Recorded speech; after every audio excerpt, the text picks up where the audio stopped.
Good evening, Ram Ram, नमस्कार, जय हिंद। मैं संदीप सिवाज स्वागत करता हूं आप सभी बच्चों का आपके अपने बेहतरीन और शानदार लर्निंग प्लेटफॉर्म पर। उम्मीद करता हूं आप और आपका परिवार एकदम स्वस्थ होगा, तंदुरुस्त होगा और आप लोग दिल्ली पुलिस की भर्ती में मेरे दोस्त बहुत अच्छे तरीके से जुटे हुए होंगे। तो जितने भी बच्चे मेरे साथ जुड़ते जा रहे हैं एक बार फटाफट मेरे को बता दीजिएगा। ऑडियो वीडियो एकदम परफेक्ट है, क्लियर है, ओके है, सब कुछ परफेक्ट है। तो माँ सरस्वती के आशीर्वाद से स्टार्ट करते हैं मेरे दोस्त आज का ये सेशन। अंकिता, सैनी, लक्षिता, मोनू, अतुल, गुंजन, दीपक, कोमल, पारुल, सचिन, मेहराज, प्रदीप चौधरी, अजय कुमार, पायल, अतुल, दीपक, राकेश, कोमल, संजय, स्मृति, शिवानी, गुंजन, सचिन, दीपक, कादिर, अंशु, ऋषि। चलेगा भाई। Good evening, good evening, good evening, good evening, good evening. तो मेरे बच्चों कल हमने पढ़ा था मिडल हिमालय, मध्य हिमालय, और आप लोगों को ये दिखाई दे रहा होगा बीच के अंदर जो फैला हुआ मेरे दोस्त ये क्षेत्र है, इसी को हम मिडल हिमालय बोलते हैं, इसी को हम लघु हिमालय बोलते हैं, इसी को हम निम्न हिमालय बोलते हैं। मैंने आप लोगों को ये भी बताया था कि ये जो मिडल हिमालय है ये ग्रेट हिमालय से जो अलग होता है वो कौन से क्षेत्र से अलग होता है? उस क्षेत्र को हम बोलते हैं मेन सेंट्रल थ्रस्ट। क्या बोलते हैं? Main central thrust. बच्चों लास्ट मैंने आपको पॉइंट बताया था कि ये जो मध्य हिमालय है इसकी दक्षिणी ढलान के ऊपर जो घास के मैदान पाए जाते हैं ना, उन घास के मैदानों को हम उत्तराखंड के अंदर तो बुग्याल और प्यार के नाम से जानते हैं, लेकिन कश्मीर के अंदर मेरे दोस्त इनको मर्ग कहा जाता है। क्या कहा जाता है? मर्ग कहा जाता है। तो मध्य हिमालय के दक्षिणी ढलानों के ऊपर जो घास के मैदान पाए जाते हैं वो हमने पढ़ लिया था। गुलमर्ग और सोनमर्ग मतलब बच्चों जम्मू कश्मीर में, और बुग्याल और प्यार मतलब उत्तराखंड के अंदर। इसी से आगे हम बच्चों पढ़ना स्टार्ट करें तो आप लोगों को पता होना चाहिए ये जो मिडल हिमालय है, इस मिडल हिमालय में बहुत सारे हिल स्टेशन हैं।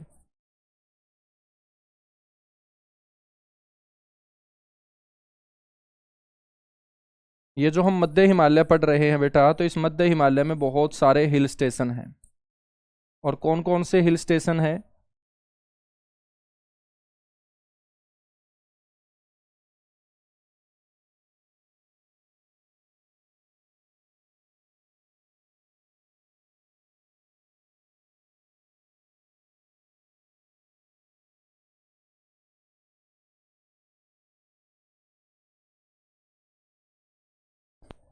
ये जो हिल स्टेशन है बच्चों कुछ तो आपको नजर आएंगे जम्मू कश्मीर में।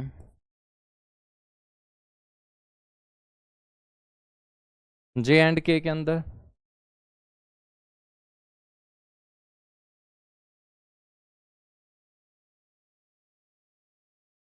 कुछ नजर आएंगे बच्चों हिमाचल प्रदेश के अंदर।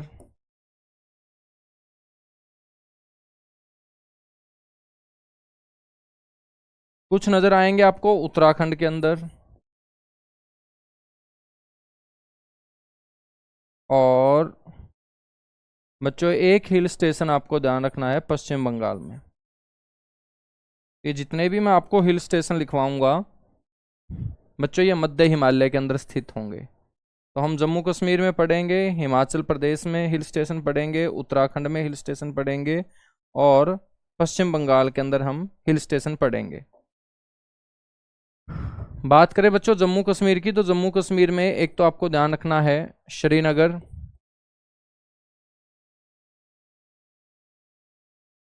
बच्चों एक आपको ध्यान रखना है कश्मीर, एक आपको ध्यान रखना है गुलमर्ग, एक आपको ध्यान रखना है सोनमर्ग। और बेटा अभी जो एक पीछे बहुत खतरनाक आतंकवादी घटना हुई थी वो कहाँ हुई थी? पहलगाम के अंदर। ठीक है, तो पहलगाम। ये सारे के सारे जो हिल स्टेशन है यदि आपसे कोई पूछ ले कि कौन से राज्य में है या कौन से केंद्र शासित प्रदेश में है, तो बच्चों नाम आएगा जम्मू कश्मीर का।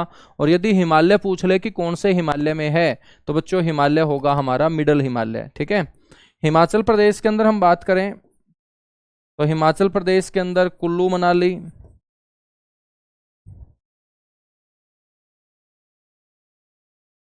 कुल्लू मनाली, साथ ही साथ बच्चों शिमला, हिमाचल प्रदेश की राजधानी शिमला। शिमला के साथ आपको याद रखना है सोलन। कौन सा याद रखोगे? सोलन। सोलन के अलावा मेरे दोस्त एक आपको याद रखना है डलहौजी। क्या याद रखोगे? एक डलहौजी याद रखोगे, ठीक है। तो ये जो हिल स्टेशन है बेटा, ये हिमाचल प्रदेश के हिल स्टेशन होंगे। उत्तराखंड के अंदर हम बात करेंगे तो उत्तराखंड के अंदर एक तो है अल्मोड़ा, अल्मोड़ा, ठीक है। अल्मोड़ा के साथ आपको ध्यान रखना है चक्राता,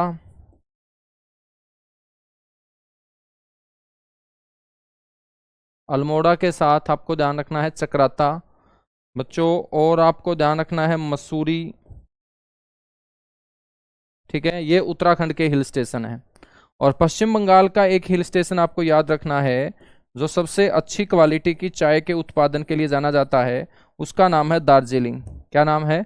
दार्जिलिंग। तो ये सारे के सारे जो आपके होंगे ये मध्य हिमालय के अंदर स्थित हिल स्टेशन होंगे। और मध्य हिमालय जो जम्मू कश्मीर से लेके पश्चिम बंगाल तक मेरे दोस्त फैला हुआ है। तो इन राज्यों के अंदर इस मिडल हिमालय में जो जो हिल स्टेशन आता है, जो पर्यटकों के लिए बहुत एक बेहद मेरे दोस्त शानदार एक्सपीरियंस रहता है, वो सारे के सारे ये हिल स्टेशन आपको मिडल हिमालय में याद रखने हैं। अब हम बात करें कि हमने ग्रेट हिमालय पढ़ा, हमने ग्रेट हिमालय पढ़ा।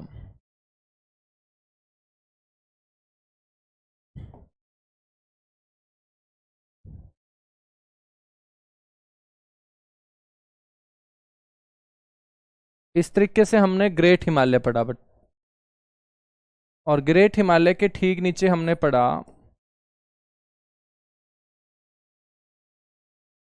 मध्य हिमालय। तो बच्चों इस ग्रेट हिमालय और मध्य हिमालय के बीच बहुत सारी घाटियां भी हैं। इस ग्रेट हिमालय और मध्य हिमालय के बीच बहुत सारी घाटियां भी हैं। और उन घाटियों के अंदर एक घाटी का नाम आपको याद रखना है, कश्मीर घाटी, कश्मीर वैली। घाटी का मतलब क्या है? पर्वतों के बीच स्थित मैदान आपका क्या कहलाता है? घाटी कहलाता है, वैली कहलाता है। तो बच्चों ये है कश्मीर वैली, ठीक है। तो कश्मीर वैली कौन से हिमालय के बीच होगी? ग्रेट हिमालय और मध्य हिमालय के बीच होगी। उसके बाद आ जाती है बच्चों कुल्लू घाटी,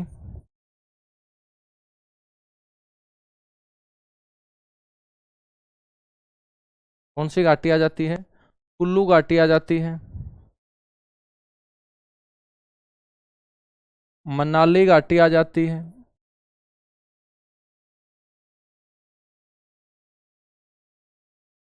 मनाली घाटी आ जाती है बच्चों। यहाँ पर काठमांडू घाटी आ जाती है। नेपाल की राजधानी कौन सी है? काठमांडू। तो उसको हम क्या बोल देंगे? काठमांडू घाटी बोल देंगे। हिमाचल प्रदेश के अंदर एक और घाटी याद रख लेना, कांगड़ा घाटी।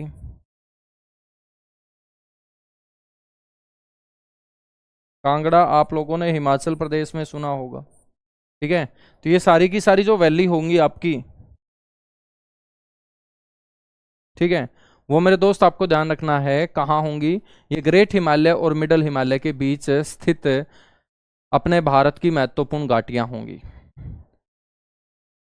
बच्चों इसके ठीक नीचे का जो भाग होगा उसको हमने पढ़ा शिवालिक के नाम से।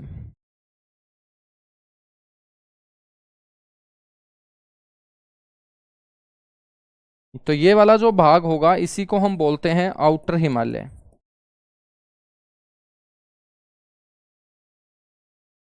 या इसे हम हिंदी में बोलते हैं बाह्य हिमालय। क्या बोल देते हैं? बाह्य हिमालय। या बच्चों इसे क्या बोल देते हैं? हम शिवालिक बोल देते हैं। कौन सी श्रेणी बोल देते हैं इसे? शिवालिक श्रेणी इसे बोल देते हैं। तो बच्चों हम दो हिमालय पढ़ चुके हैं, ग्रेट हिमालय पढ़ चुके हैं, मिडल हिमालय पढ़ चुके हैं। अब जो तीसरा भाग होगा हमारा वो होगा बाह्य हिमालय या शिवालिक। तो हेडिंग डालिएगा फटाफट।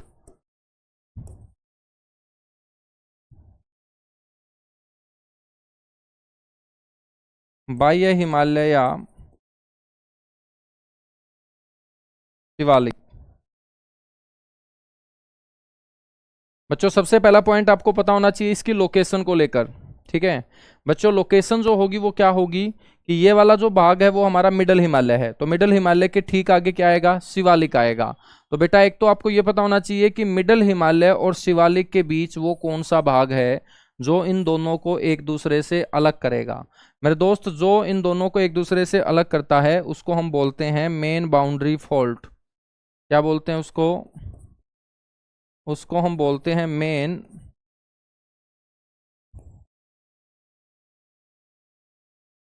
Boundary fault. तो ये आपको ध्यान रखना है कि शिवालिक और मध्य हिमालय को एक दूसरे से अलग बच्चों कौन करता है? मेन बाउंड्री फॉल्ट करता है। ये आपका मध्य हिमालय है, ठीक है। और इसके बीच में क्या आएगा? इसके बीच में आएगा मेन बाउंड्री फॉल्ट।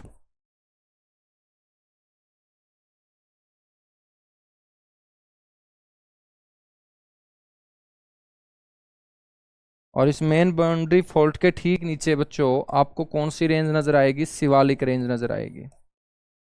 तो आपसे क्वेश्चन पूछा जाएगा कि मेन बाउंड्री फॉल्ट किन दो क्षेत्रों को अलग करता है, तो आप बोलेंगे कि middle Himalaya and outer Himalaya separate from each other by main boundary fault, ठीक है।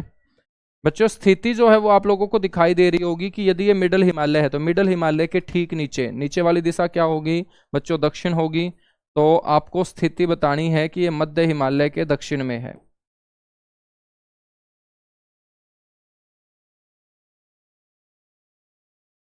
मध्य हिमालय के दक्षिण में। या हम ये भी बोल सकते हैं कि ये हिमालय की दक्षिणतम श्रेणी है, क्योंकि हिमालय की इसके बाद कोई भी और रेंज हम नहीं पढ़ेंगे, सबसे लास्ट रेंज है ये हिमालय की दक्षिणतम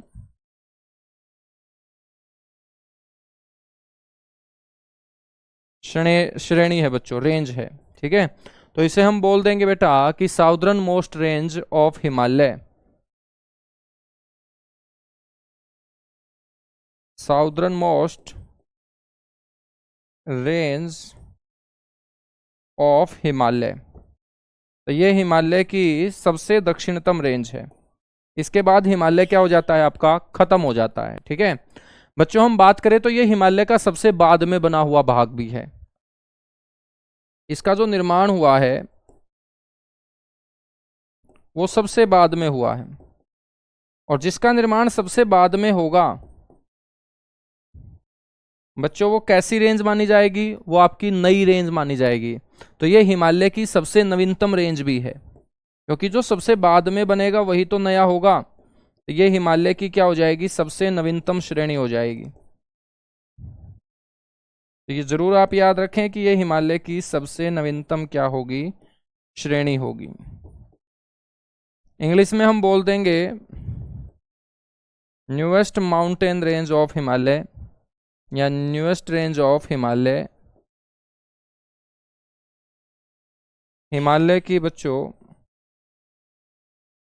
सबसे नई श्रेणी है ये, ठीक है ना।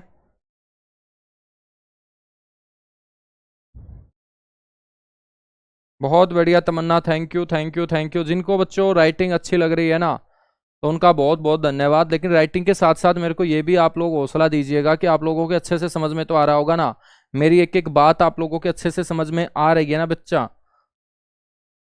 या सिर्फ तुम राइटिंग राइटिंग के कारण मेरे साथ जुड़े हुए हो? हैं भाई? और किस किस ने आज मेरे दोस्त फास्ट रखा हुआ है ये भी बता दीजिएगा सारे के सारे। तो जिन्होंने फास्ट रखा हुआ है, चाहे लड़का हो चाहे लड़की हो, उनको हैप्पी करवा चौथ, ठीक है।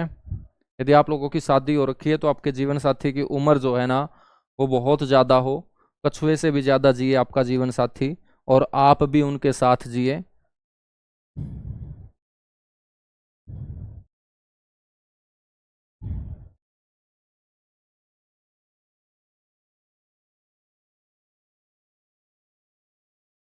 चलेगा भाई, बहुत बढ़िया। हम बात करें इसके बाद बच्चों, ये जो शिवालिक हम पढ़ रहे हैं ये हिमालय का सबसे कम ऊंचाई वाला भाग है। देखिएगा हिमालय की सबसे जो कम ऊंची रेंज है वो आपकी कौन सी होगी? शिवालिक। शिवालिक से ऊंची कौन है? मिडल हिमालय। और सबसे ऊंची रेंज कौन सी हो जाएगी? ग्रेट हिमालय। तो बच्चों आपसे इसकी एवरेज हाइट पूछी जाएगी, औसत ऊंचाई बताइएगा। तो शिवालिक की जो औसत ऊंचाई है वो आपको बोलनी है।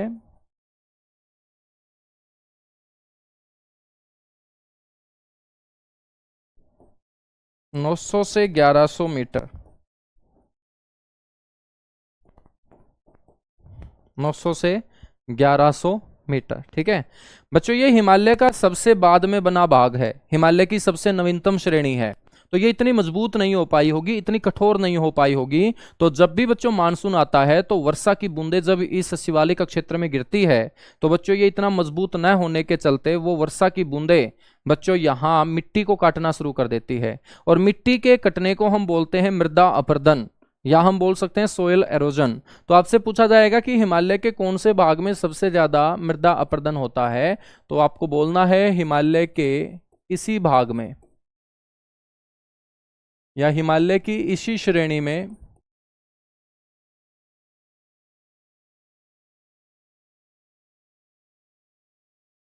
बेटा मृदा अपरदन,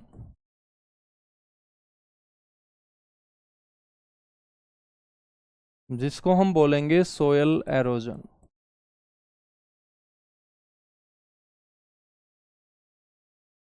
ठीक है बच्चों, सबसे ज्यादा जो मिट्टी का कटाव है वो हिमालय के कौन से भाग में होता है, शिवालिक भाग में होता है, ठीक है। और ये जो सोयल एरोजन हम बोल रहे हैं ना, इसको पता है क्या कहा जाता है, इसको रेंगती हुई मृत्यु कहा जाता है। आपसे पूछा जाएगा कि मृदा अपरदन क्या है, मृदा अपरदन को हम और किस नाम से पुकारते हैं, तो आपको बोलना है मृदा अपरदन को रेंगती हुई मृत्यु कहा जाता है।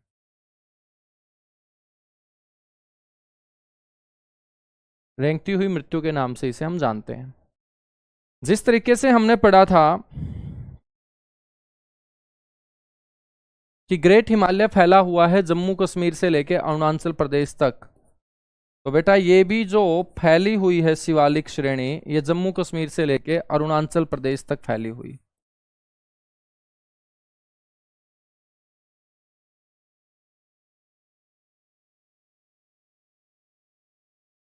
कहां तक फैली हुई है, अरुणाचल प्रदेश तक, ठीक है। और जम्मू कश्मीर से लेकर अरुणाचल प्रदेश तक ये जो फैली हुई है बेटा, ये 1600 किलोमीटर की लंबाई में फैली हुई है। कितने किलोमीटर लंबाई में फैली हुई है, 1600 किलोमीटर लंबाई के अंदर। जब हम बात करें जम्मू कश्मीर की, तो जम्मू कश्मीर के अंदर इस शिवालिक को कहा जाता है जम्मू पहाड़ियां।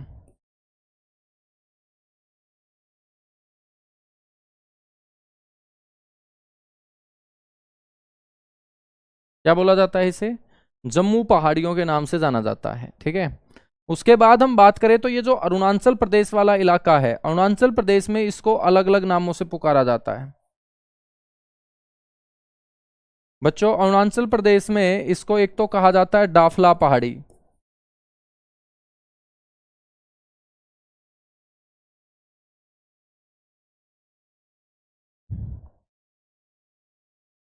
डाफला के बाद बच्चों इसे कहा जाता है अबोर पहाड़ी, अबोर के बाद इसे कहा जाता है मीरी पहाड़ी, और मीरी के साथ साथ इसे कहा जाता है बेटा मीसमी पहाड़ी। क्या कहा जाता है, मीसमी पहाड़ी। तो अरुणाचल प्रदेश में शिवालिक को अलग अलग नामों से पुकारा जाता है, ठीक है। तो ये जो शिवालिक हम पढ़ रहे हैं, जो 1600 किलोमीटर की लंबाई में मैंने आपको बताया, इस शिवालिक श्रेणी के जो अलग अलग क्षेत्रों में नाम हैं बच्चों, एक तो जम्मू कश्मीर में आपको इसका नाम याद रखना है, और एक आपको याद रखना है अरुणाचल प्रदेश में। तो शिवालिक श्रेणी के जो नाम होंगे, एक तो आपको याद रखना है J&K, जम्मू एंड कश्मीर में तो इसको हम बोल देते हैं जम्मू पहाड़ियां,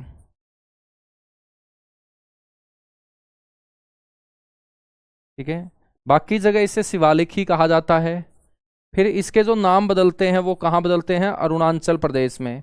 जो सबसे पूर्वी राज्य है हमारा अरुणाचल प्रदेश, जिसकी राजधानी ईटानगर आप पढ़ते हैं, तो बेटा अरुणाचल प्रदेश में इसको डाफला पहाड़ी,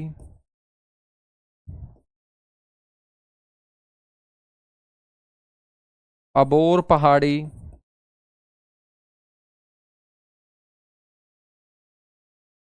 मीरी पहाड़ी,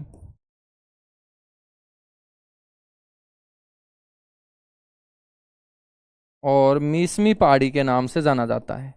अब आप बोलोगे कि सर अरुणाचल प्रदेश में इन पहाड़ियों के ये अटपटे नाम कैसे हैं? तो बेटा अरुणाचल प्रदेश जो हमारा पूर्वी राज्य है, इन पूर्वी राज्यों के अंदर जो पहाड़ों के बीचों बीच लोग रहते हैं वो जनजाति रहती है। जनजाति जिसे हम शेड्यूल ट्राइब बोलते हैं। आर्थिक और सामाजिक आधार पर हमारे समाज में सबसे पिछड़े हुए लोग, उन्हीं को हम क्या बोलते हैं? अनुसूचित जनजाति बोलते हैं, शेड्यूल ट्राइब बोलते हैं। और बच्चों इन पूर्वी राज्यों के अंदर जो भी पहाड़ियां हैं, इन पहाड़ियों के बीचों बीच ये जनजातियां पाई जाती हैं। तो इन जनजातियों ने उन पहाड़ियों के नाम मेरे दोस्त अपनी जनजाति के नाम पे रख रखे हैं। जैसे मीसमी क्या है? एक जनजाति है। आपसे कोई पूछ ले कि मीसमी नाम की जनजाति कौन से राज्य में निवास करती है, तो आप बोलोगे अरुणाचल प्रदेश में। तो बच्चों यदि आपके यहाँ पूरों की पहाड़ियां याद हो जाती हैं तो जनजाति भी याद हो जाती है। डाफला, अबोर, मीरी, मिसमी, ये पहाड़ियां जो है अरुणाचल प्रदेश के अंदर शिवालिक श्रेणी का हिस्सा है। किसका हिस्सा है? शिवालिक श्रेणी का ये हिस्सा है। ठीक है, बिल्कुल बिल्कुल भाई, मैं देख रहा हूं। बेटा ये बीच बीच के अंदर कटी हुई है ना देव, ये लगातार नहीं फैली हुई।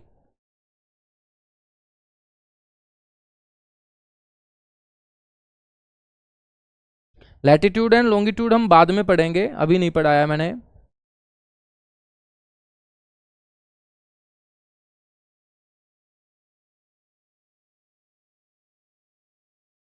चलेगा भाई।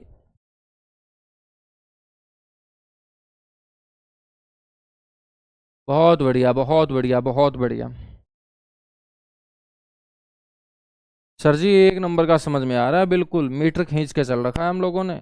बहुत बढ़िया बेटा, मीटर ही खींच के चलना है तुम्हें। ठीक है, खाकी वर्दी में देखना चाहते हैं सारे के सारे, तुम्हारे घर वाले भी और हम सब भी, कि तुम खाकी वर्दी में आओ। बच्चों हम बात करें तो ये जो शिवालिक श्रेणी हम पढ़ रहे हैं,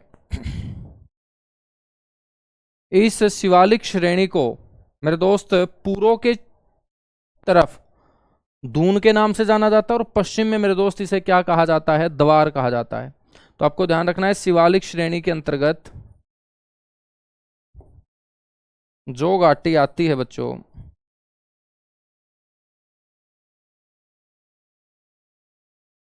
शिवालिक श्रेणी के अंदर बच्चों जो पश्चिम के अंदर घाटी है,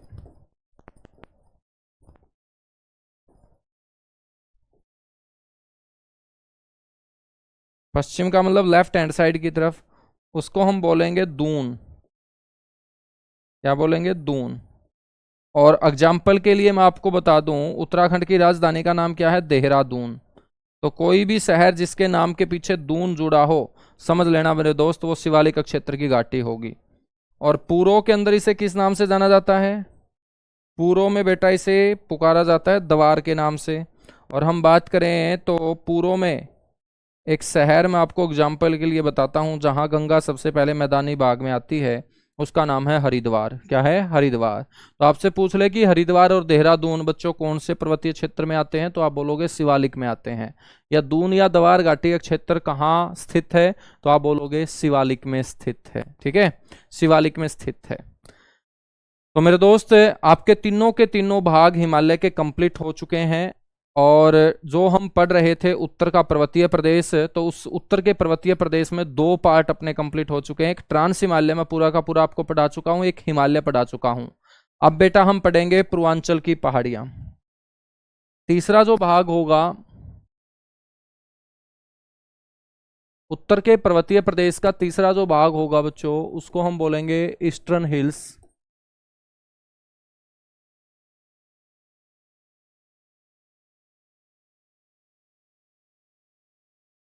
पूर्वांचल पहाड़ियां।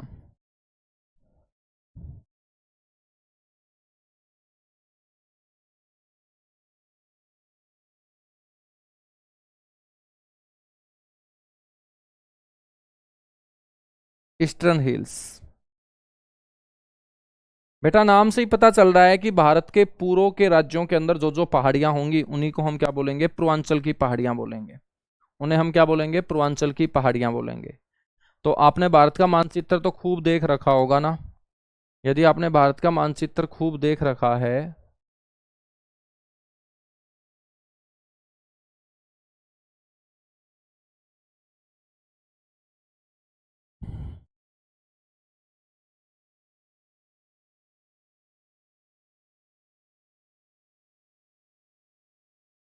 तो मेरे दोस्त इस क्षेत्र के अंदर जो जो पहाड़ियां हैं उन्हीं को हम क्या बोलेंगे, पूर्वांचल की पहाड़ियां बोलेंगे। ये जो सारा का सारा क्षेत्र होगा आपका, इसी को हम क्या बोलेंगे, पूर्वांचल की पहाड़ियां बोलेंगे, क्योंकि ये राइट हैंड साइड है मेरे दोस्त। ठीक है, और ये पूर्वांचल की जो पहाड़ियां हैं ये क्या करेंगी, ये भारत को म्यांमार से अलग करेंगी। जब भी हमने पड़ोसी पढ़े थे तो पड़ोसियों में मैंने आपको बताया था ना कि अपना जो देश भारत है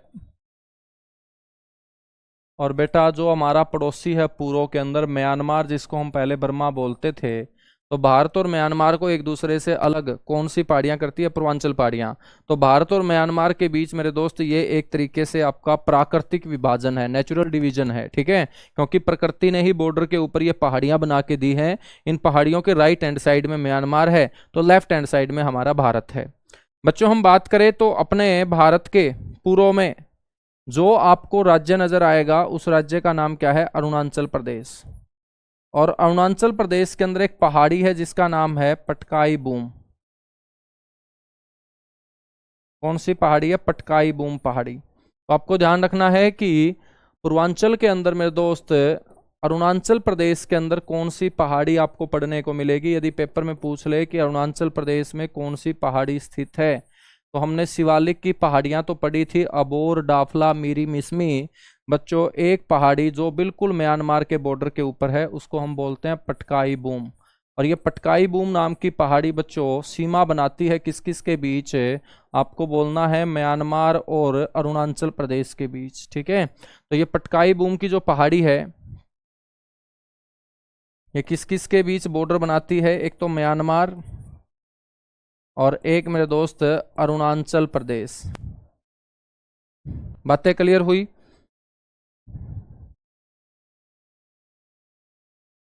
बेटा 27.7 है आतिफ कुमार। ठीक है, 27.7 ही आपको याद रखना है जो मैं आपको बता रहा हूं, जो मैं आपको बता रहा हूं। याद रखोगे, बिल्कुल याद रखेंगे, चलेगा। बच्चों उसके बाद ये आपका राज्य आ जाता है नागालैंड। तो नागालैंड के अंदर कौन सी पहाड़ी होगी, नागा पहाड़ी होगी।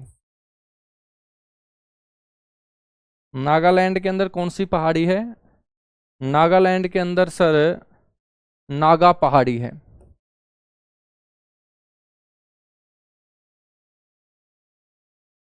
नागा हिल्स। और आपसे कोई पूछ ले कि ये जो नागा पहाड़ी है इसकी सर्वोच्च चोटी कौन सी है, हाईएस्ट पीक, तो पेपर में पूछा जाएगा कि नागालैंड की सबसे ऊंची चोटी बताओ, तो आप लोगों को बोलना है सारामती। चोटी का नाम क्या होगा, सारामती। और बेटा सारामती नाम की जो पीक है ना वो 3826 मीटर, 3826 मीटर ऊंची है। तो इसकी हाइट कई बार पूछ ली जाती है आपसे। ठीक है, इसकी हाइट जो है बेटा वो कई बार पेपर में क्या है, पूछ ली जाती है, ये आप लोगों को पता होना चाहिए। बच्चों नागालैंड की राजधानी कौन सी है, कोहिमा। ठीक है, नागालैंड की राजधानी कौन सी है, कोहिमा। तो आपको पता होना चाहिए कि नागालैंड के अंदर एक और पहाड़ी आपको याद रखनी है, Kohima hills.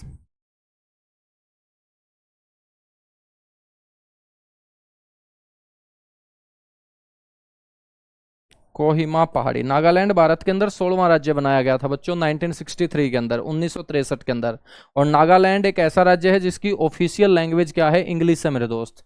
Official language Nagaland की क्या है, इंग्लिश। और नागालैंड का मतलब है नागा जनजाति के लोग जिस लैंड के ऊपर निवास करते हैं। तो नागा एक शेड्यूल ट्राइब है, एक जनजाति है, और नागा जनजाति के लोग जिस लैंड पे निवास करते हैं उसी को हम नागालैंड बोलते हैं। बच्चों नागालैंड के ठीक नीचे यहां पर क्या आ जाता है, मणिपुर आ जाता है, मणिपुर। और मणिपुर के अंदर कौन सी पहाड़ी होगी, मणि हिल्स होगी। मणिपुर के अंदर कौन सी हिल होगी बच्चों, मणि हिल्स होगी। ठीक है मेरे दोस्त, ये आ जाता है मिजोरम। तो मिजोरम के अंदर कौन सी हिल होगी, एक तो मिजो हिल्स होगी, मिजो हिल्स। और साथ के साथ याद रखना है यहां पर लुसाई हिल्स, लुसाई पहाड़ी।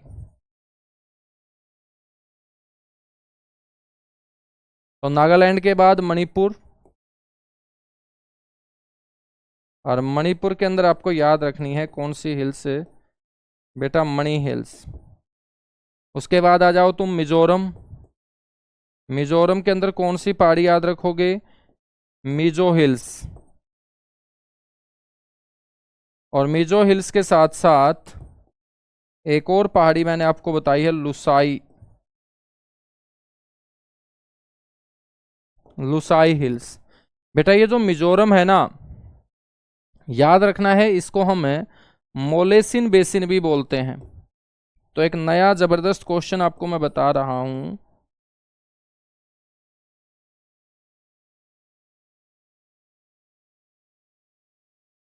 Basin, BASIN। तो आपसे कोई पूछ ले कि मोलेसिन बेसिन जो है वो कौन से राज्य को कहा जाता है, तो आप बोलेंगे वो मिजोरम को कहा जाता है। किसको कहा जाता है, मिजोरम को। ठीक है बेटा, ये जो राज्य है आपका ये आसाम है, आसाम। आसाम के अंदर आपको 3 पहाड़ी याद रखनी है यहां। एक पहाड़ी का नाम है ब्रैल,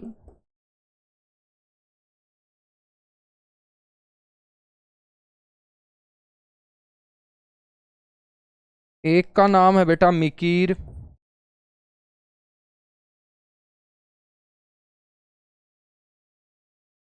ठीक है, और इस एक पहाड़ी का नाम है कच्छारी। तो आसाम के अंदर आपको ये 3 पहाड़ी याद रखनी है, कच्छारी पहाड़ी, ब्रैल पहाड़ी, मिकीर पहाड़ी। ठीक है, तो याद रखेंगे आसाम के अंदर इन तीनों की तीनों पहाड़ियों को।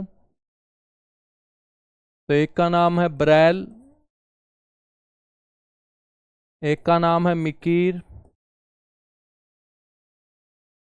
और एक का नाम है कच्छारी। बेटा पेपर में यह भी पूछा जाता है कि कच्छारी नाम की जनजाति कौन से राज्य में निवास करती है। तो ये कच्छारी नाम की जनजाति कौन से राज्य में निवास करेगी, आसाम राज्य के अंदर निवास करेगी। ये सारे की सारी जो मैंने आपको पहाड़ियां पढ़ाई हैं ये कहां पर, आसाम के अंदर, जिसको हम पहले कामरूप के नाम से जानते थे। बेटा ये जो कच्छारी पहाड़ी मैंने आपको बताई है, इन्हीं पहाड़ियों के बीच एक खेल की शुरुआत हुई जिसको हम बोलते हैं पोलो खेल। बच्चों घोड़ों के ऊपर बैठकर जो खेला जाता है जिसके अंदर खिलाड़ियों की संख्या 4 है, उस पोलो खेल की शुरुआत कौन सी पहाड़ी के अंदर हुई है, कच्छारी पहाड़ी के अंदर उस की शुरुआत हुई है। ठीक है ना सर जी, इतनी पहाड़ियां याद कैसे रखी जाएंगी। बेटा ये बात तो तुम्हें अपने घर के हालात को देखकर सोचना पड़ेगा कि कैसे याद रखेंगे। कैसे याद रखेंगे, नौकरी लेने के लिए याद करना पड़ेगा। आज तक जो तुम्हारे याद हुआ है वो कैसे याद हुआ है भाई। आज तक तुम्हारे सारी की सारी चीजें याद हैं, वो कैसे याद हुई हैं, क्योंकि आपने प्रैक्टिस की होगी, बार बार उनको पढ़ा होगा, बार बार लिखा होगा। यदि आप बार बार लिखोगे, बार बार पढ़ोगे, रिवीजन करोगे, जब भी समय मिले तभी मेरे दोस्त इनको पढ़ोगे तो वो याद हो जाएगा, है ना।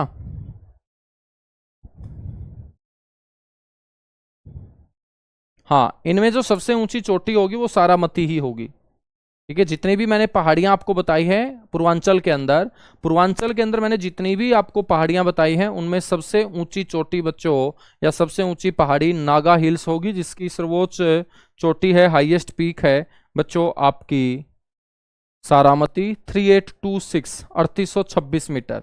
यहां तक चीजें क्लियर हुई, एक बार फटाफट बताएगा। और इसी के साथ मेरे दोस्त आपका पहला पार्ट अपना कंप्लीट होता है।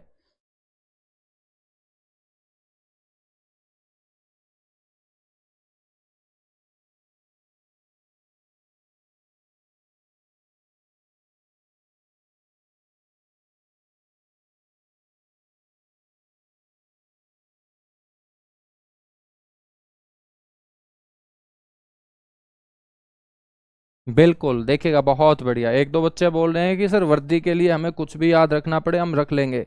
बिल्कुल ऐसा ही मेरे दोस्त एक जज्बा होना चाहिए। ठीक है, अब हम बात करेंगे कि उत्तर में हमने जितने भी पर्वत पढ़े हैं बेटा, उत्तर में हमने जितने भी पर्वत पढ़े हैं, इस उत्तरी पर्वतीय क्षेत्र के अंदर अब हम पढ़ेंगे मेजर ग्लेशियर। तो हेडिंग डालिएगा मेजर ग्लेशियर ऑफ इंडिया।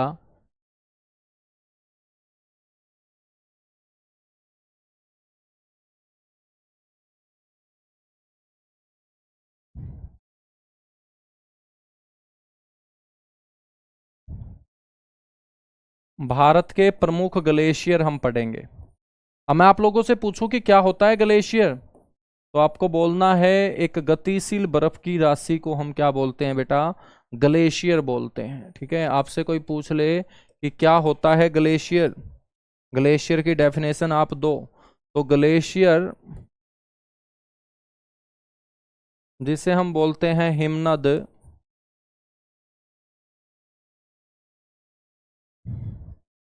बच्चों ये एक गतिशील बर्फ की राशि होती है,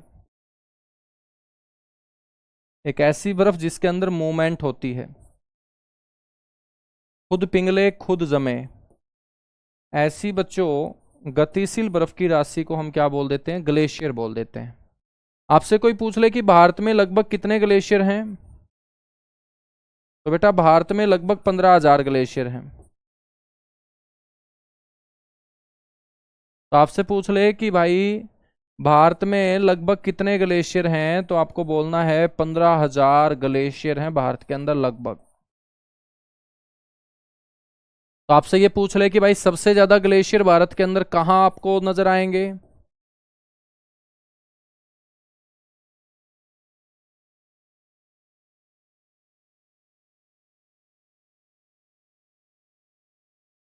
बेटा सबसे ज्यादा जो ग्लेशियर है ना वो आपको काराकोरम रेंज में नजर आएंगे।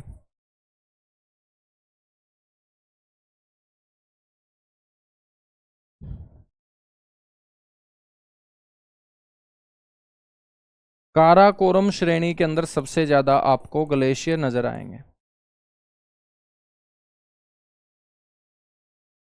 ठीक है, तो काराकोरम श्रेणी के अंदर ही आपको ध्यान रखना है, सबसे ज्यादा ग्लेशियर नजर आएंगे मेरे दोस्त, याद रखोगे, बिल्कुल याद रखेंगे। सबसे पहला जो ग्लेशियर है वो आपको पढ़ा रहा हूं, उसका नाम है सियाचिन।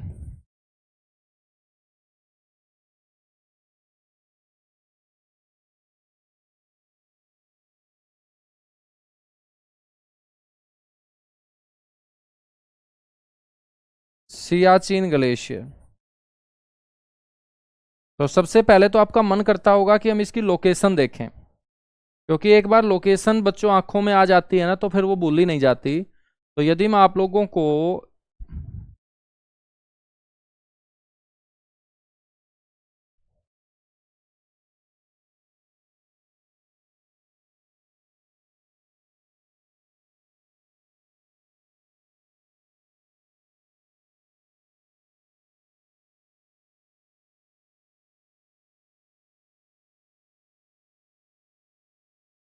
सियाचिन की लोकेशन बताऊं,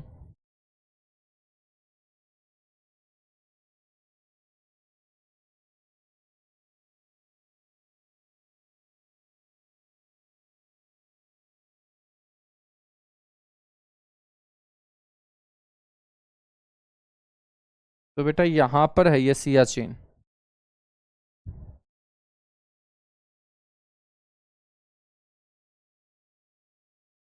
ये जो ग्लेशियर है यही है आपका सियाचिन। ठीक है, ये जो सियाचिन मैंने लिखा है, आपसे कोई पूछ ले कि ये कौन सी भाषा का शब्द है, तो बेटा ये एक ग्रीक वर्ड है, यूनानी भाषा का शब्द है, और इस सियाचिन का मतलब होता है गुलाबों की भूमि। सियाचिन शब्द का जो मतलब होगा वो क्या होगा, लैंड ऑफ रोजेज, है ना। और गुलाब का नाम आते ही मेरे दोस्त चेहरा खिलखिला उठता है। ठीक है, ये ही गुलाब के फूल की ताकत है, गुलाबों की भूमि इसे बोलते हैं, लैंड ऑफ रोजेज इसे बोलते हैं।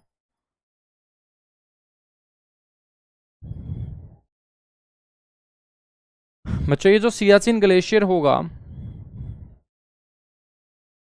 ये ध्यान रखना है आपको कि ये भारत का सबसे बड़ा ग्लेशियर होगा।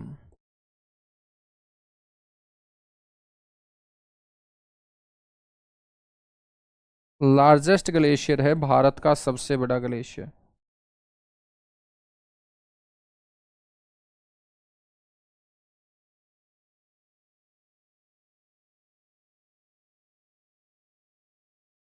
और इसकी जो लेंथ है बच्चों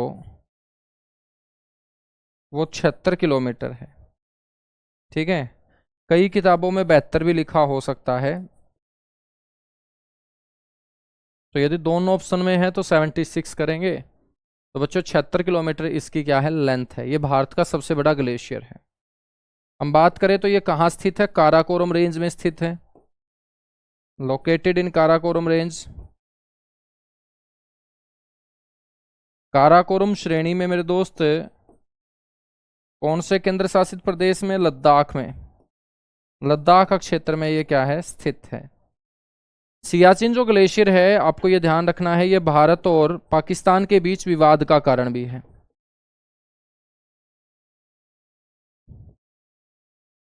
dispute in between India and Pakistan, Bharat और पाकिस्तान के बीच मेरे दोस्त विवाद का कारण भी है। और जब पाकिस्तान के सैनिकों ने इसको हड़कने की कोशिश की थी तो बच्चों 1984 के अंदर इसी क्षेत्र में अपने भारतीय सैनिकों के द्वारा एक ऑपरेशन चलाया गया। उसी ऑपरेशन को हम बोलते हैं मेघदूत। तो आपसे कोई पूछ ले कि ऑपरेशन मेघदूत इंडियन आर्मी ने कहाँ चलाया था, तो ऑपरेशन मेघदूत इंडियन आर्मी ने बेटा यहीं पर चलाया था। बड़ा इंपॉर्टेंट है। 1984 के अंदर एक ऑपरेशन चला था ब्लू स्टार, वो गोल्डन टेम्पल में चला था जब भिंडरावाला को बच्चों मारा गया था। एक 1984 के अंदर ऑपरेशन मेघदूत चलाया गया था इंडियन आर्मी के द्वारा। बेटा ये कहाँ चला था, ये सियाचिन ग्लेशियर के ऊपर। ठीक है, सियाचिन ग्लेशियर के ऊपर। ठीक है, तो ये सियाचिन ग्लेशियर जो है ना 1984 के बाद बच्चों सबसे ऊंचा युद्ध क्षेत्र बन जाता है, क्योंकि दो देशों की सेनाएं यहां एक दूसरे के सामने बंदूक ताने खड़ी हैं। क्योंकि यदि ये विवाद का कारण बन चुका है तो उसके बाद दोनों देशों ने मेरे दोस्त अपने अपने क्षेत्र को बचाने के लिए यहां पर पहरा देना स्टार्ट कर दिया होगा। और ये एक ऐसा ऊंचा क्षेत्र है पूरी पृथ्वी के ऊपर जहां पर दो देशों की सेनाएं बच्चों तैनात है एक दूसरे के सामने बंदूक ताने। और भविष्य में यदि युद्ध होता है तो गोलियां यहां पर भी चलेंगी, और जब गोलियां यहां पर चलेंगी तो बच्चों ये धरती के ऊपर सबसे ऊंचाई पे चलने वाली गोलियां होंगी। और जहां गोलियां चलती है वो आपका बैटल फील्ड होगा, युद्ध क्षेत्र होगा। तो आपसे कोई पूछ ले कि भाई विश्व का सबसे ऊंचा युद्ध क्षेत्र कौन सा है, तो आपको सियाचिन ही बोलना है, highest battle field of world.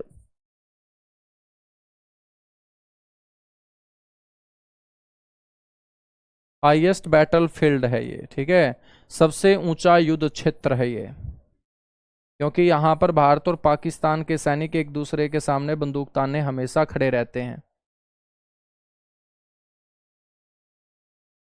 सबसे ऊंचा युद्ध क्षेत्र है।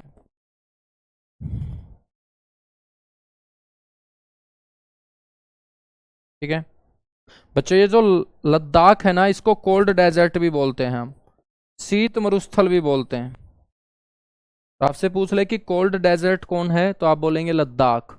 लेकिन बच्चों ये जो सियाचिन है इसको हम क्या बोलते हैं, सफेद पानी। सियाचिन को हम क्या बोलते हैं, सफेद पानी बोलते हैं। तो सफेद पानी की संज्ञा किसे दी जाती है बेटा, सियाचिन को सफेद पानी की संज्ञा दी जाती है। ठीक है ना।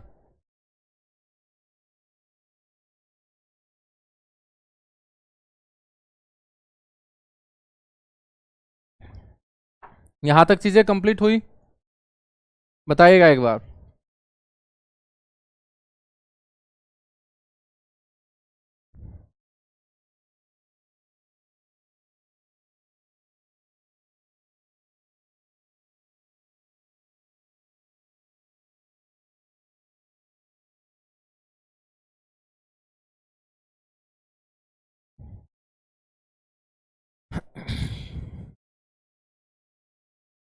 चलेगा, आगे बढ़े फिर। सियाचिन के बाद दूसरा ग्लेशियर आपको याद रखना है, सियाचिन के ठीक नीचे बच्चों दूसरा ग्लेशियर है रीमो ग्लेशियर।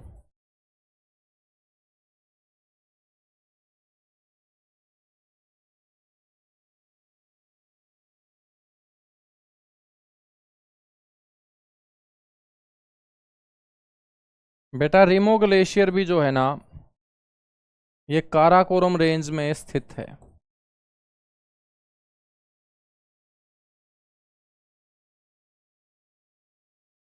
और स्थिति लद्दाख क्षेत्र। और लद्दाख क्या है बच्चों? केंद्र शासित प्रदेश। और सबसे बड़ा केंद्र शासित प्रदेश कौन सा है? लद्दाख ही है। लद्दाख में कितने डिस्ट्रिक्ट हैं? 2 डिस्ट्रिक्ट हैं, एक है लेह, दूसरा है कारगिल। लद्दाख की कैपिटल कौन सी है? लेह है बच्चों। कोल्ड डेजर्ट किसे कहा जाता है? लद्दाख को। लद्दाख के अंदर लोकसभा क्षेत्र कितना है? 1। लद्दाख के अंदर विधानसभा क्षेत्र बिल्कुल नहीं है। ठीक है बच्चों, ये जो रीमो ग्लेशियर हम पढ़ रहे हैं, इस रीमो ग्लेशियर को हम बोलते हैं टंग ऑफ सियाचिन। इसे क्या कहा जाता है? इसे कहा जाता है टंग ऑफ सियाचिन, यानी कि सियाचिन की जीभ कहा जाता है इसे।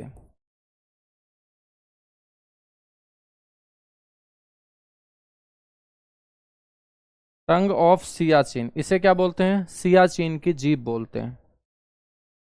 ठीक है। और इस रीमो ग्लेशियर से बेटा एक नदी निकलती है जिसका नाम होगा शोक रिवर।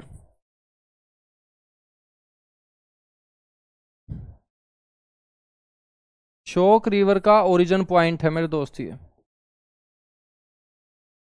उद्गम बिंदु है। शोक नदी कौन से ग्लेशियर से निकलेगी? रीमो ग्लेशियर से। और रीमो ग्लेशियर को क्या बोलेंगे? टंग ऑफ सियाचिन बोलेंगे। ठीक है। तीसरा जो ग्लेशियर है वो आपको याद रखना है उसका नाम है बेटा बातूरा। बातूरा, मैं तो इसको बटूरा भी बोल देता हूं। तो बातूरा ग्लेशियर जो होगा बेटा, इसकी भी रेंज काराकोरम होगी, क्योंकि सबसे ज्यादा जो ग्लेशियर है वो कहाँ है? काराकोरम रेंज में ही है, काराकोरम श्रेणी। और अक्षेत्र कौन सा होगा? पीओके क्षेत्र। और ये पीओके क्षेत्र पाकिस्तान ने कब्जा कर रखा है हमारे लद्दाख का। तो ये पीओके किसका हिस्सा है? हमारा हिस्सा है बच्चों। इसके बाद आपको ध्यान रखना है बाल्टोरो। बाल्टोरो बच्चों, हम बात करेंगे साल्टोरो।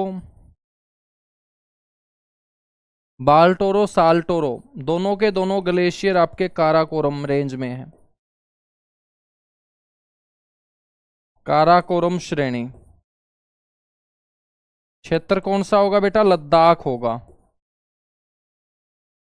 एक ग्लेशियर और यहां पे याद रख लेंगे, हिस्पर।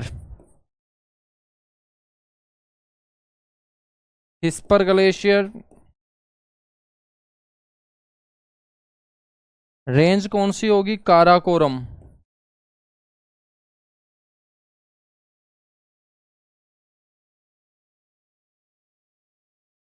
क्षेत्र भी कौन सा होगा? लद्दाख। एक और याद रख लीजिएगा काराकोरम के अंदर, बियाफो।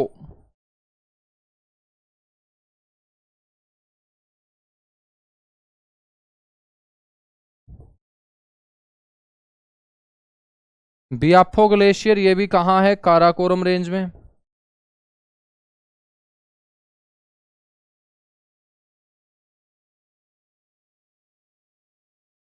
कहां पर लोकेटेड होगा बेटा? लद्दाख में होगा ये भी। कहाँ होगा? लद्दाख में। चलो एक और मेरे याद आया है, वो भी बता देता हूं, हुंजा। एक ग्लेशियर आप याद रख लीजिएगा, हुंजा ग्लेशियर। बेटा ये भी कौन सी रेंज के अंदर है गुरुजी? काराकोरम रेंज के अंदर है।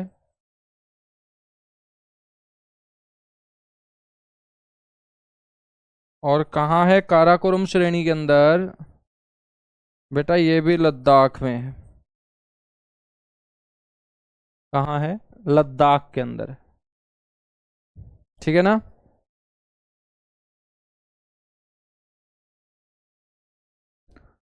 बाल्टोरो, बिल्कुल साल्टोरो बाल्टोरो दोनों बता दिए हैं बेटा मैंने। साल्टोरो बाल्टोरो दोनों बता दिए हैं। गुरुजी आराम से लिखते हो बेटा, मशीन थोड़ी हूं मैं, आदमी हूं यार, इंसान हूं। ठीक है। ऐसा थोड़ी है कि मैं फटाफट लिखता जाऊं यार, मशीन थोड़ी हूं, आदमी हूं यार। कुछ तो रहम करो तुम मेरे ऊपर। बिल्कुल भी रहम नहीं करते हो, डेली शिकायतों का पिटारा लेके आते हो तुम। हैं? पिछले जन्म में मेरे बेटा सास बहू वाला नाता था लगता है अपना। जैसे बहू कितना भी काम करे, सास को लास्ट में यही बोलना है कि क्या काम किया, है ना। तो मेरे को लगता है कि अपना जो नाता है ना पिछले जन्म में सास बहू वाला रहा होगा। इसलिए कैसे भी मैं लिखूं, फास्ट लिखूंगा तो बोलोगे बहुत फास्ट लिखते हो सर, समझ में नहीं आता। स्लो लिखूंगा तो बहुत स्लो लिखते हो सर, फास्ट क्यों नहीं लिखते, है ना। समझ में आई बात। हाँ। तो बहू कितना भी काम कर ले, सास को तो मुंह फैलाना ही फुलाना है। तो ऐसे ही मेरे दोस्त पिछले जन्म में मेरी सास रही होगी पक्का, मैं लिख के दे सकता हूं।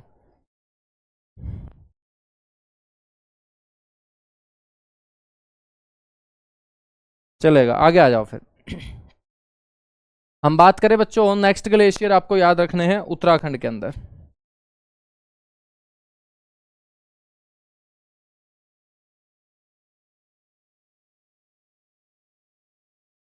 और तुम्हें ये लगता है कि मैं आराम से लिखता हूं तो फिर मैं पीपीटी में लिख के ले आऊंगा, फिर मेरे दोस्त 15 मिनट में सारा का सारा काम हो जाया करेगा। ठीक है। तो कल से फिर पीपीटी तैयार करके लेके आता हूं तुम लोगों के लिए जिनको शिकायत है।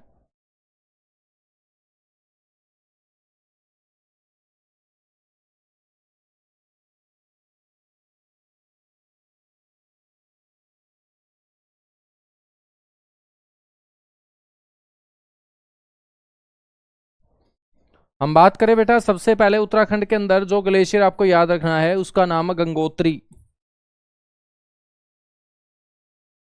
गंगोत्री ग्लेशियर यानी हिमनद। आपसे पूछ ले कि गंगोत्री ग्लेशियर बच्चों कहाँ है उत्तराखंड के अंदर। यहां से कौन सी नदी निकलती है बेटा, भागीरथी नदी। Origin point of Bhagirathi river. तो भागीरथी नदी बच्चों गंगोत्री ग्लेशियर से निकलती है। हम बात करेंगे यमुनोत्री।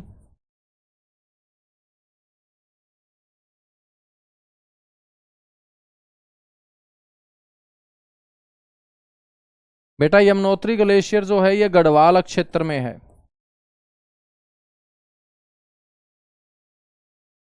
उत्तराखंड, उत्तराखंड को अलग अलग क्षेत्रों में बांटा गया है जिसमें एक क्षेत्र आपका गढ़वाल क्षेत्र है। और यमुनोत्री से बेटा कौन सी रिवर निकलती है, Yamuna river. Origin point of Yamuna river.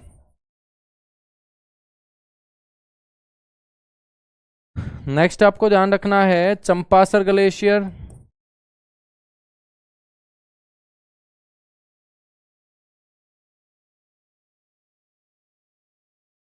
बच्चों नेक्स्ट ग्लेशियर याद रखना है बंदरपूंछ ग्लेशियर। नेक्स्ट ग्लेशियर का नाम क्या है, बंदरपूंछ ग्लेशियर। बेटा नेक्स्ट ग्लेशियर का नाम क्या है, हरकी दून ग्लेशियर।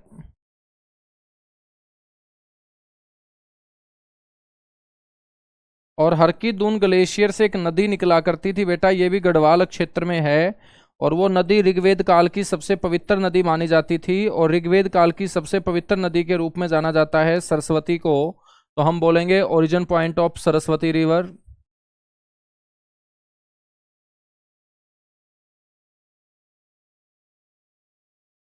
ठीक है। यहां पर और कौन सा ग्लेशियर याद रखोगे, संतोपथ ग्लेशियर याद रखोगे बेटा। संतोपथ ग्लेशियर। और संतोपथ ग्लेशियर से कौन सी नदी निकलती है, अलकनंदा।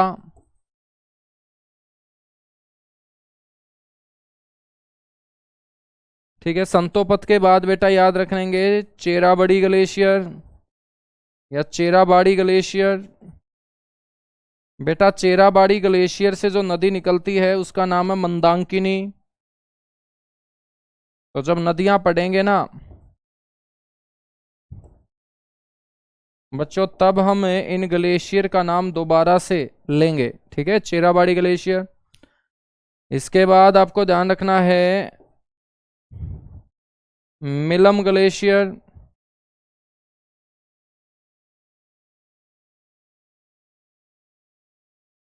एक याद रखेंगे पिंडर ग्लेशियर, जहां से पिंडर नदी निकलेगी। तो ये सारे के सारे ग्लेशियर मैंने आपको कहाँ पढ़ाए? उत्तराखंड के अंदर पढ़ाए। यूके उत्तराखंड के ग्लेशियर हैं ये सारे के सारे, ठीक है ना। तो ये सारे के सारे ग्लेशियर आपको कहाँ पढ़ने हैं? उत्तराखंड के अंदर। बेटा एक ग्लेशियर और पढ़ेंगे, सिक्किम के अंदर एक ग्लेशियर है,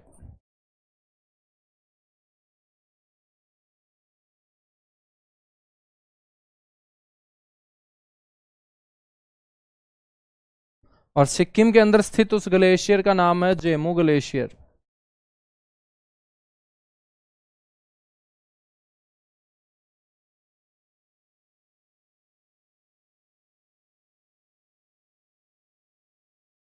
जेमू ग्लेशियर, ठीक है। हम बात करें तो ये जो जेमू ग्लेशियर है बेटा, यहां से एक नदी निकलती है, इसका नाम है Teesta. Origin point of Teesta river.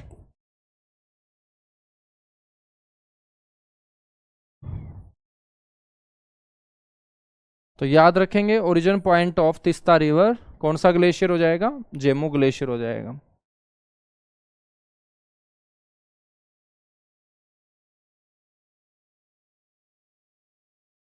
समझ में आई बात? हाँ, चलेगा। अभी क्लास हम एंड नहीं करेंगे, कहीं तुम खुश हो जाओ कि यार अब तो सर क्लास छोड़ देंगे। बेटा आधा घंटा और पढ़ाऊंगा अभी मैं आपको, ठीक है। हाँ, जब तक नौकरी नहीं लग जाते तब तक मेरे दोस्त पीछा नहीं छोड़ने वाले। और जितने भी मुश्किल नाम होंगे सारे के सारे मुश्किल नाम तुम्हारे भेजे के अंदर सेट करने का काम करेंगे, ठीक है। तुम्हारा दिमाग मना करेगा, लेकिन हम ना तो तुम्हारे दिल की चलने देंगे, ना तुम्हारे मन की चलने देंगे, ना तुम्हारे दिमाग की। बच्चों जानबूझ के ठोकेंगे, ठीक है, क्योंकि हमें हर हाल में क्या चाहिए? रिजल्ट चाहिए।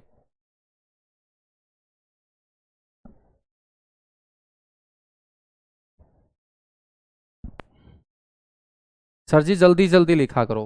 बेटा जल्दी जल्दी से कुछ नहीं होता, ठीक है, आराम से करो। अब मैं बोलूं कि तुम जल्दी जल्दी बड़े हो, तो जल्दी जल्दी थोड़े होगे भाई साहब, आराम आराम से ही बड़े होगे, है ना। मैं बोल दूंगी भाई तुम जल्दी जल्दी बूढ़े हो जाओ, तो कैसे हो जाओगे मेरे कहने से? तो भाई साहब हाथ हैं ये, आराम आराम से लिख के मैं चलता हूँ, तुम जल्दबाजी मत करो बस, ठीक है। तो ये सारे के सारे ग्लेशियर हमने पढ़ लिए हैं, फटाफट नोट कीजिएगा और डन कीजिएगा बच्चों, और उसके बाद आगे बढ़ेंगे। बेटा नेहा कहाँ इशू आ रहा है? कहाँ इशू आ रहा है बताइएगा।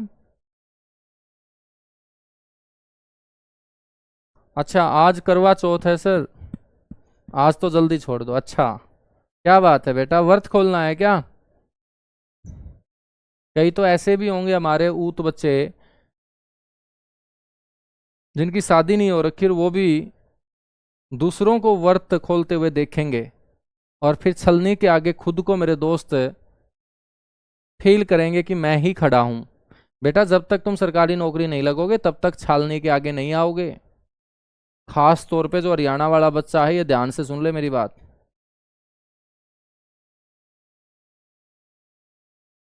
जो भी हरियाणा से बच्चा जुड़ा हुआ है ध्यान रख लेना, हरियाणा का लिंगानुपात बहुत कम है बेटा। और जब तक तुम नौकरी नहीं लगोगे, ठीक है, हाँ, तो भूल जाओ कि किसी लड़की की छलने के आगे बच्चों तुम ठहर पाओगे।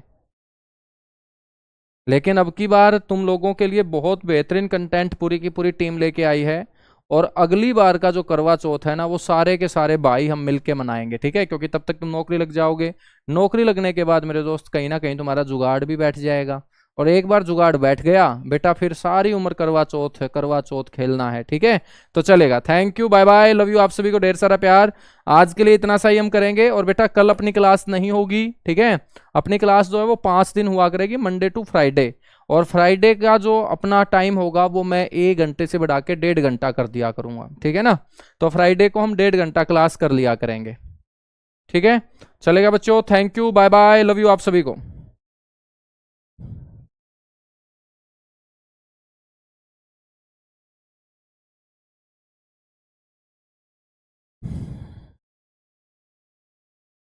बेटा बिल्कुल मैं आप लोगों को प्रैक्टिस के रूप में क्वेश्चन भी दूंगा, टेंशन मत लीजिएगा।